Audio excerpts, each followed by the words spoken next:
Let me just check if I can get like. Do I have? Okay. I want these because I'm getting a divine here, but man, it's it's fucking slowly building up. But is there a way to like? No.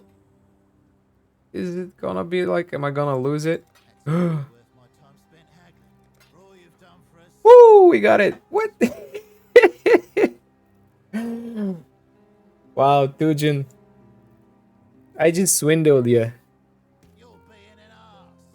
You're being.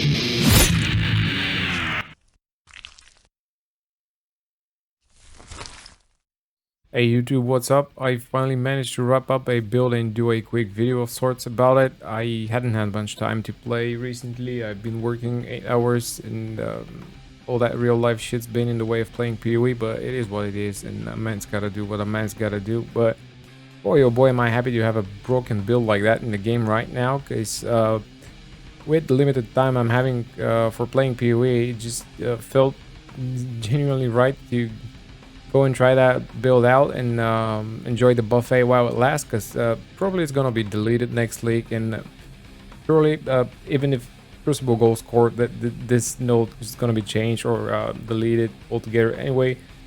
You've probably seen the Pathfinder version, and I'm not gonna reinvent the wheel. I'm not gonna rediscover the fire or anything like that.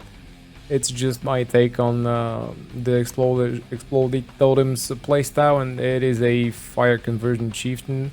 So it did turn out to be a sort of a reverse magic find thing for me with that build, because I did use it to gear up my MF character, which is weird, but I started out with the Raider Lightning Arrow, and I didn't want to go Pathfinder or anything because I'm sick of Pathfinder these days. But enough about that, let's just focus on the purpose of the build and what it does best. And this is the moment where I want to refer to a video from Pausteron, where he basically explains why you could be feeling in a way that your build is underwhelming and why you're not making currency with it. And for example, if you're going with a widescreen AoE ultra MF clearing build and you're going into Ubers and you're not getting the same results, or vice versa, if you're having a single target build, slow and tanky version of it, for example, when trying to blast through mines, it's not gonna work, and you're gonna feel like your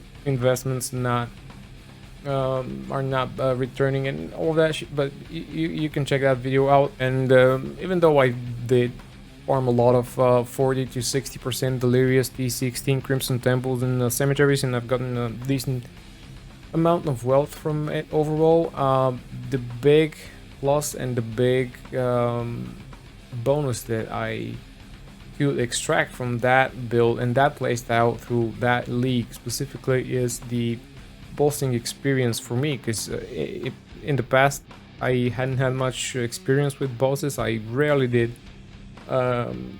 pinnacle bosses, uber versions of them. I just got my watchstones and I focused on juicing maps, and I suck at boss mechanics and at manually dodging one shots, and also as a guy who never had the opportunity and the chance to play the game as much as other professional racers and streamers and longtime legends in the PoE universe do. I've I suck at these mechanics. I probably tried Ubers once per league or something like that, just to see if the build can do it. 100% of the time I could not, because I am not prepared for the damage output that I gotta deal with. I'm not I don't have the currency to invest in all the defense mechanics, and there's like a huge gulf that separates that end game from that particular end game with the Ubers and all that. So this league, I think, with that crucible node and this particular playstyle and build, you could, if you want it, you could just dummy practice on Ubers. Yeah, you're gonna die a lot probably, and the entry fee for that bit of fun is 2 divines or something like that. At least in my scenario, I just bought a 6 link decent optimal bow with that thing unlocked, and I could just start rolling with the leveling gear that I had on my volcanic fisher chieftain or something. I was starting out with going to try out the Vengeance Cascade Volcanic Fisher meatballs bouncing in place type of shit, but I figured out that, hey, this is probably gonna survive in a way, and it could wait until next league. Probably I could try it when, I don't know, whenever. But this is gonna be gone next league. So basically here it is. Let's just talk a bit about my setup and what I've done with it. All right, so here he is, Fire Conversion Chieftain. As far as I know, the other variants are Pathfinder with poison, respectively. There's also Jug with poison, and people are using Chieftain for Ignite. There's also Elementalist for Ignite. I don't think the other ascendancies could offer much in terms of variety or something wow and wild that we hadn't seen yet. You cannot go crit, so Inquisitor, for example, is out of the question. People are using bow and a quiver. I'm using bow and a quiver. There's also a mapping option with obliteration, but it's just more expensive to get an obliteration with that thing unlocked. It's gonna be less damage, but for mapping it's great. You're just gonna have the bloom, pops, profane bloom type of playstyle with it. If you have it, you can just use it on swap, map with it, then just go to the boss and swap to your two-hander with the 600% of life. And yeah, but I just wanted to go as cheap as I could, and this is my setup. So again, bow and quiver. My bow is that is the only important thing on it. Rest of that is just a filler, and it doesn't even matter. I don't think you can break your build anymore because they've patched that. So if you get something good along the way, great. If not, whatever. The entry fee, as I've said, is probably roughly about 2 divines. This is what I paid for that bow. Again, if you're not running Empower, you might not have +2 to level of socketed support gems. I'm not running Empower right now. If I want to go Empower, I would have to go either Eldritch Battery or Slave Drivers or something like that. And I just need Life Tap and Chieftain with a lot of life regen. I kind of felt that Life Tap is not that bad, and I'm using Life Tap on everything because I don't have mana to spend.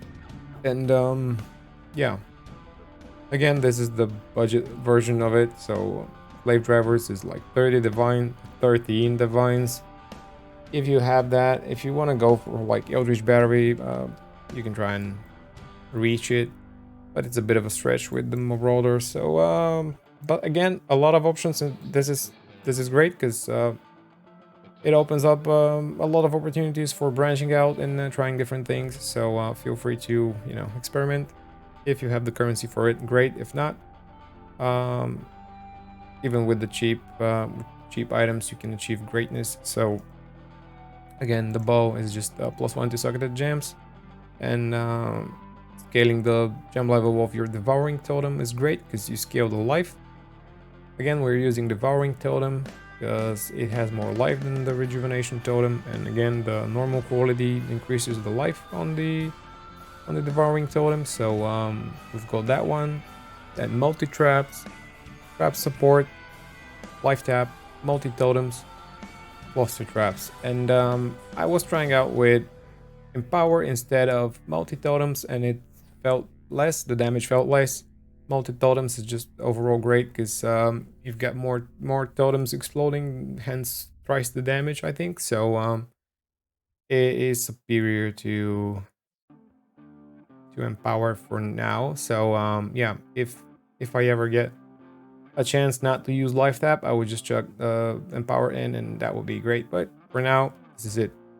Quiver is just something with life and a bit of damage on it. You can get stats on it if you need. You can get your resistances. It's just a slot that fills out that extra thing you lack, for example, the resistances or the stats. My quiver is something I've just picked up off the ground, and I haven't bothered checking what I'm actually using. So that's my point I want to make. It works fine with just random gear you find, so you don't need to stress about spending too much or spending too much time filtering through PoE trade or whatever. So again, you will see a lot of dex on my gear, a lot of spell suppression, and that is because I needed a lot of dex for my previous bow, which was a highborn bow, which wanted me to have a lot of dex. I had to get a lot of dex, and since I had a lot of dex, I thought, hey, why don't I go like Magebane? And since I was going Magebane, I could just get spell suppression, because early on in the early levels, because with that character you just run tougher content on a earlier stage, and running that content on level 80 something is probably gonna hurt a lot, and I felt like I needed spell suppression. I wanted to get that passive, that mastery with the 15 chance to suppress spell damage if equipped. Helmet, body armor, gloves, and boots all have evasion rating, so I had evasion rating on all of these. I was using a that armor with evasion rating on, just a random 6 link with life and regen, and it worked fine. I was having the flask with spell suppression and phasing, so that kinda helped me reach 90 something spell suppression chance. You can go to 400 with just more on the gear itself, I suppose. Yeah, if you ever have on the armor as well, you're gonna get capped. But at some point when I started cooking depth 4 and depth 5 weapons, I got more and more like humiliated by that autonomy guy with the insane chaos hits, and people were going crazy about the fourth vow, and I was seeing a lot of people using the fourth vow, and I thought I'd give it a try. I just got it randomly dropped, and I didn't even need to 6-link it, because your 6-link is in the bow, and yeah, I'm trying to see if it's okay now. And actually that full setup with the Taste of Hate, with dropping Avatar of Fire, with the fourth vow, this is all just new. Most of the footage you will see in the background is with spell suppression, without that wheel here, and with Avatar of Fire on. So yeah, without the Taste of Hate. So it's the damage is roughly the same. I just wanted to get a bit more defensive, and trying out if not having spell suppression and having more maximum melee rest plus the defenses from fourth vow would feel better. Rest of the gems and links: Stone Golem, life tap, again life tap on everything you need to cast, because you will not have any mana. Steel Skin, dash feels great, because flame dash would be awful without cast speed. And then Scarabots, Determination, Herald of Ash. You need Herald of Ash for your pro lifts, for your clear, because that build without Herald of Ash would feel awful. Arctic Armor every now and then. If I ever need, depending on the encounter, I switch out some of Scarabots and I use Arctic Armor. Or in cases that I just want to guarantee that I'm not gonna get frozen. So yeah, Defiance Banner. Then Arcanist Brand, Life Tap, Wave Conviction, Flammability, Infernal Cry, Life Tap again, Vitality, Arrogance. Having Vitality reserved for a bit of life, which is negligible based off of that life pool, which is like 500 life, but you don't actually feel it, you don't actually see it, is for that mastery here, +1 to all maximum elemental resistances if you have reserved life and mana. This gives you a bit of defense, so you're having regen anyway, so why not use Vitality? It's the smallest sacrifice that you can make with your life. Your flasks, just life flask, armor, Taste of Hate, obviously, more armor, and then some movement speed because you're slow as fuck. The Anoint is Snowforged, not Painforged, Snowforged, which makes perfect sense with Taste of Hate now. And Ascendancies, Nagamahus, Ramakos, Thessalios Cleansing Water, Valaco Storm's Embrace. These are all like interchangeable, and I did try Hinekora. The life leech, the only thing you're getting from that one is actually the life leech. The strength is just a bit of life, and you cover enemies in Ash anyway with Infernal Cry. So 1% damage leech. This life comes with a bit of a delay, and it's not reliable, and it almost feels like, as if it doesn't exist. So I did not want to use that one. I just went with Surge of Vigor and then just back into 30% chance to recover all life when you kill an enemy, which in itself feels great. And you will notice that one since you're blasting through whole screens of mobs with Infernal Cry as well, and with Herald of Ash you're just covering large areas with death, and this is noticeable. You will see your life just bouncing up every couple seconds. More about the rings and Ami. Again, Dex, because I needed it. This is something that I've been using ever since I hit maps, and I can't bother changing it. This is something I crafted with resonators and fossils. I just needed to get the damage over time multi, some elemental resistances, elemental damage. It scales your damage, so why not have it? The belt is just a random Stygian belt with life and resistances. Life and the jewel, and rest of the jewels are totem life. This is again big increase to your damage. Everything that scales totem life scales your damage as well.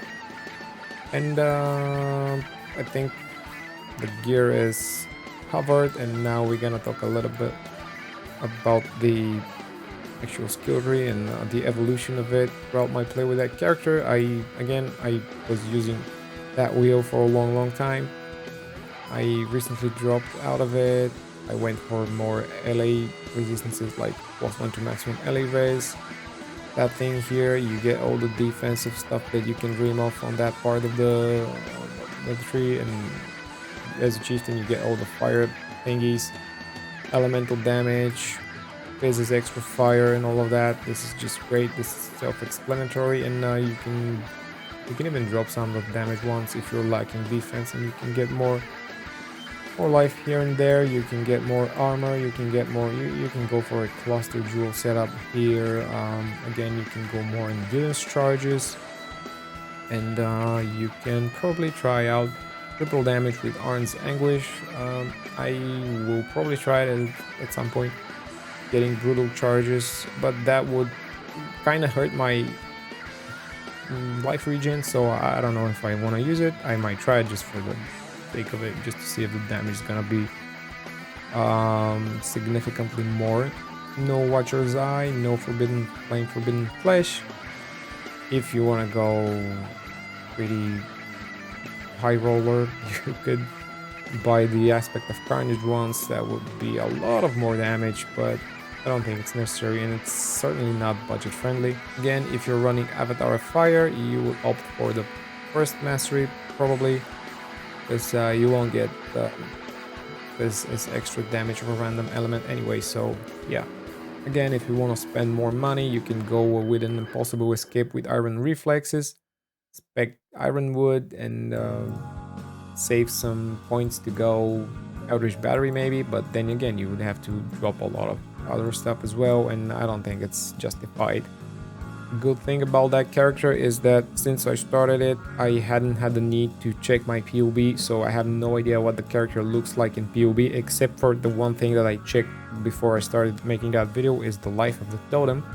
And I don't even know what the socially acceptable totem life amount is for that character. So it says 7,500 life for the totem. I don't know if that's good. And the Pantheons, because I always forget about them. Soul of Solaris would probably be best for bossing. I was just running blue altars for a long time, and I was getting gunned down by these TD archers, and I just wanted to have that one. If you're running red outers, of course, Soul of Aberrat is great. I'm running Rislata, and I don't know why, but anyway, this is it for the Pantheon. Map mods you cannot run, cannot regen, obviously. I think you can run it. It's just that you need leech, and it would be extra painful and extra stressful when you don't need that in your life. You do not care about reflect. Less recovery is painful, but it's not something that's gonna kill you most of the time. All the curses, I think Temp Chains is the one that's just, annoying.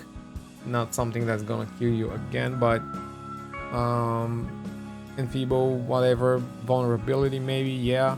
But at some point, if you corrupt your maps, you're gonna have a curse on, so you just gotta learn to, live with it.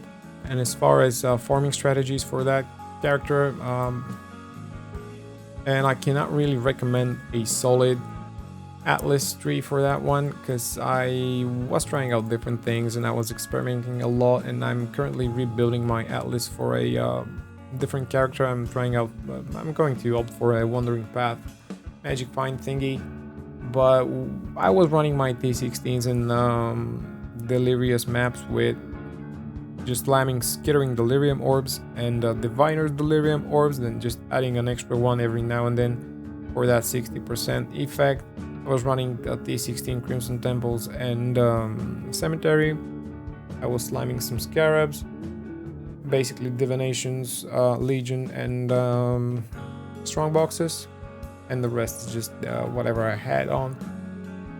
Abyss, at some point I ran Abyss, then I kind of ditched Abyss because it was slow. Crimson Temple is not that great for Abyss because sometimes you gotta run backwards and it's slowing you down. But yeah, it's probably gonna be great with Metamorph. It's gonna be great with Beasts. However you choose those Beasts and however the Metamorph gets like pumped up, it's gonna die in seconds, so you don't really care about being killed by Metamorphs or Beasts because that's not gonna happen.